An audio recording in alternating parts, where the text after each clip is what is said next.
So back in 1872, this young, brilliant German professor, Friedrich Nietzsche, drops his very first book. And it wasn't some dry, dusty academic paper. No, it was this bombshell, a radical attempt to solve a huge mystery about the ancient world, and in the process, explain what art is even for. So let's dive in and unpack his explosive first work, The Birth of Tragedy.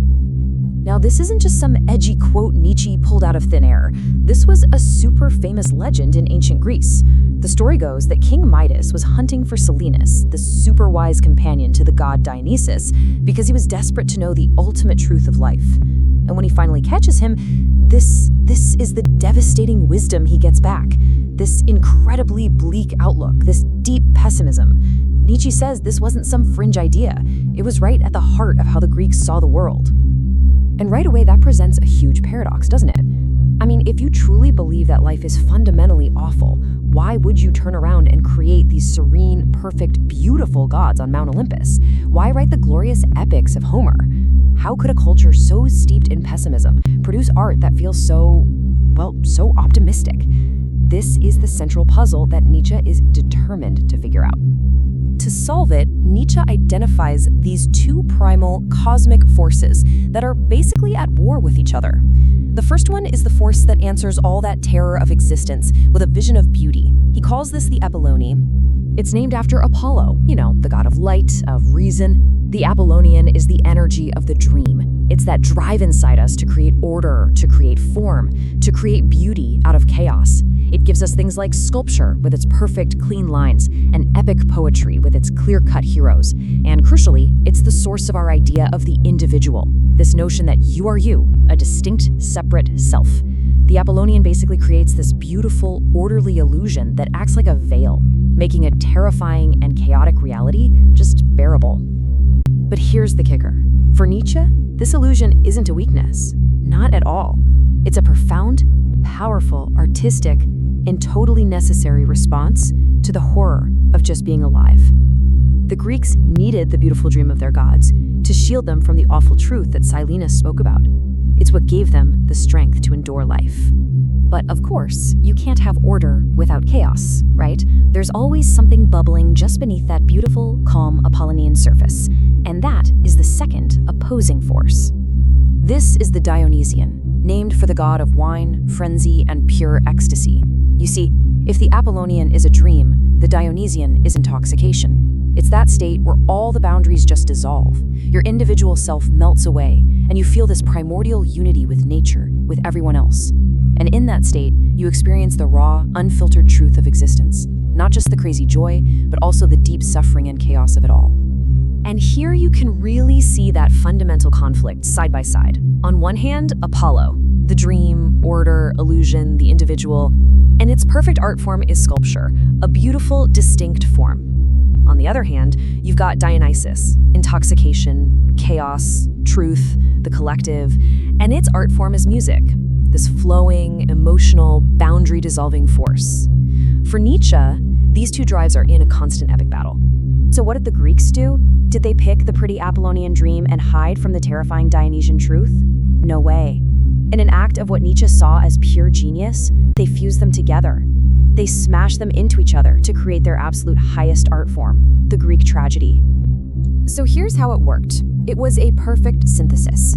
The audience would first get hit with that Dionysian chaos through the music and the dance of the chorus. This is pure, raw, collective emotion. But then, on stage, they see a perfectly clear Apollonian vision, a noble hero, a single individual with a story. The real magic, the synthesis, happens when this beautiful individual is inevitably crushed by fate, by that chaotic, irrational Dionysian force. This is what tragedy gave them. Nietzsche called it metaphysical consolation. It let them watch the complete destruction of the individual hero, that's the Apollonian dream shattering, but at the exact same time, through the music, they felt the ecstatic joy of being part of something eternal, something indestructible, the Dionysian truth. They could stare right into the terror of existence without being destroyed by it. But, like so many perfect, delicate things, this balance, it wasn't meant to last. A new force was about to enter the world, and it would tear this beautiful synthesis apart, piece by piece. And here, according to Nietzsche, is the culprit: Socrates. This new demand for reason, for logic, this idea that everything had to be explainable to be good, this was the weapon that killed tragedy. And its champion in the theater was the playwright Euripides. You see, the Socratic mindset just couldn't deal with the messy, irrational, mysterious Dionysian heart of tragedy. So Euripides started writing plays where everything was logical and explained. He got rid of the mythic heroes and put ordinary people on stage. He sidelined the chorus, and its powerful music basically became background noise. Drama stopped being this primal religious experience and just turned into an intellectual debate. And the consequence was this clear, artistic nosedive.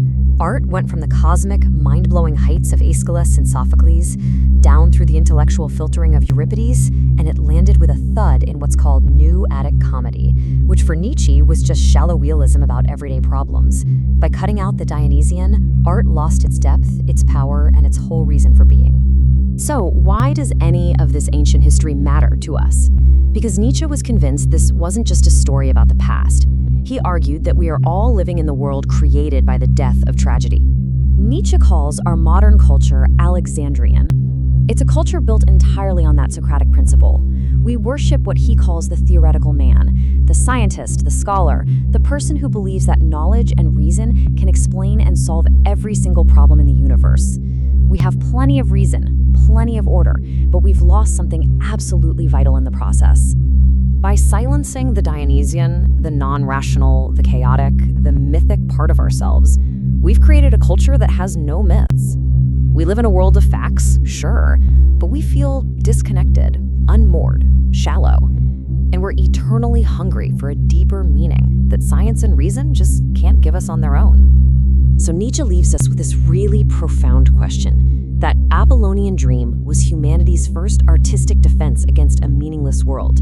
But in our Socratic obsession with finding rational answers for everything, have we lost the ability to create those beautiful, life-affirming illusions? Have we forgotten that sometimes, in order to survive the truth, we desperately need the power of art to help us dream?